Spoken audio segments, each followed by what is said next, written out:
Hey everyone, today I want to tell you about a really cool study that was published in the journal Cell Reports.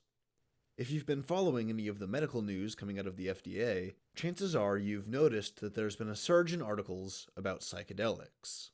Psychedelics are mind-altering compounds that can induce audio and visual hallucinations, dissolution of cultural and social barriers, provocatively deep introspection, and even entheogenic experiences.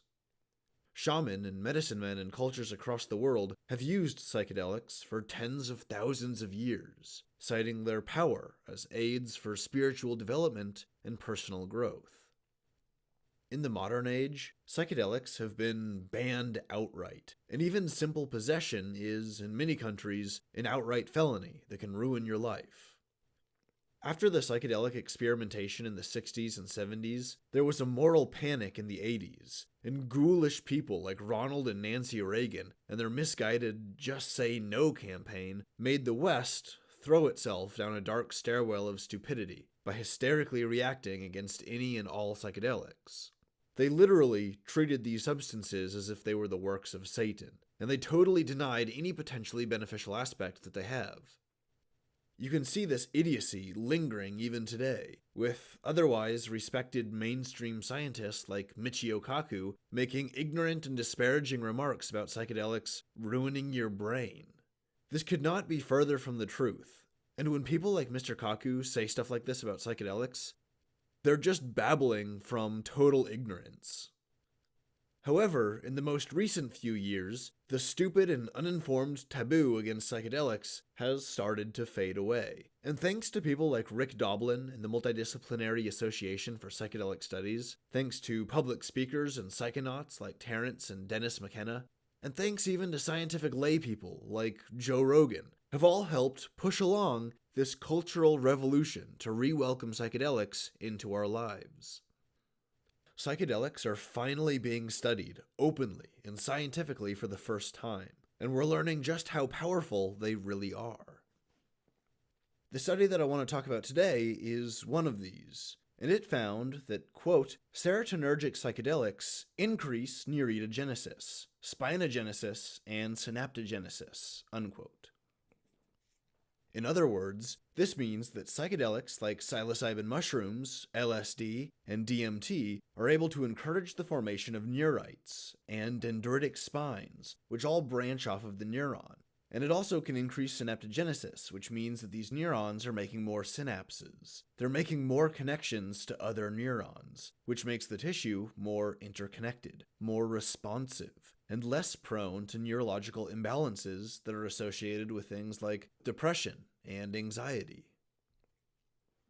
Specifically, they found that LSD doubled the number of dendritic spines branching out of test neurons, and DMT increased the density of dendritic spines in the prefrontal cortex of test rats.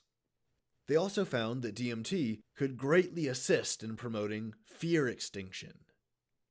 When an animal runs into a scary or a dangerous stimulus, it will learn to avoid that stimulus, or the things that immediately preceded the stimulus. In many cases, this learned fear response is good. It helps the animal protect itself. But in other cases, this fear response can malfunction, and it can be a bad thing. It can be in response to something that isn't scary or dangerous, or it can just be overactive in general, and this can lead to anxiety.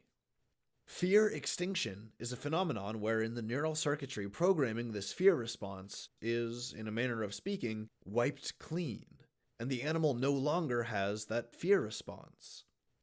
This is called fear extinction, and DMT was shown to facilitate this. It was shown to have plasticity-promoting effects that reduced anxiety. Here's a really cool detail that I picked out in the study. The researchers said, quote, importantly, the psychoplastogenic effects of psychedelics in cortical cultures were also observed in vivo using both vertebrate and invertebrate models, demonstrating that they act through an evolutionarily conserved mechanism, unquote. So basically, the psychedelics that can help humans improve our brain, better regulate our mood, and even have entheogenic experiences can seemingly do all of these things in other animals, even invertebrates, which are pretty distantly related to us today. This suggests that whatever neural architecture the psychedelics are influencing, it's old. It's really old. We're talking deep-rooted gene expression that organizes neuron structure at an embryological level. What does this say about the symbiotic, evolutionary nature of the relationship between animals and psychedelics? Perhaps that it's far more ancient than we think. The researchers also looked at the 5-HT2A receptor, which is involved in the hallucinogenic effects of these psychedelic compounds. They found that antagonists that blocked the 5-HT2A receptor and thus prevented it from binding with psychedelics like LSD and DMT were able to totally prevent the psychedelics from having a beneficial effect on neuritogenesis and spinogenesis. This strongly suggests that the 5-HT2A receptor, which again is involved in psychedelic hallucinations, is also involved in the pathways that allow psychedelics to improve the brain. And this makes me wonder, I know I'm kind of hypothesizing a little deeply here, but this really makes me wonder, is the type or the intensity of hallucinations associated with changes in brain plasticity?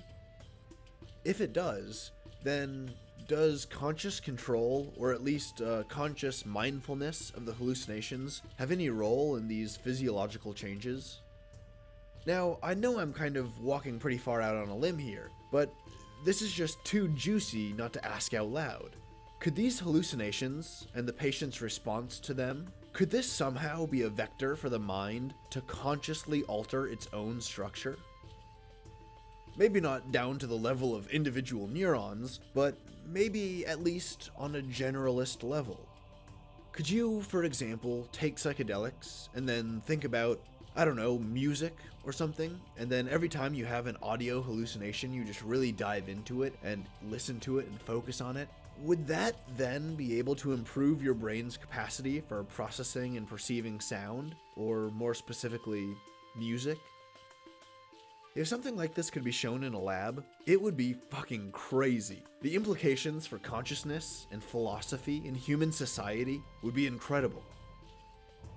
And this is one of those things where if we stop being so fearful about psychedelics, and we look at them like we look at anything else in the world, with this kind of impartial, skeptical inquisitiveness, and we just study them and learn about them, we can find out these amazing things.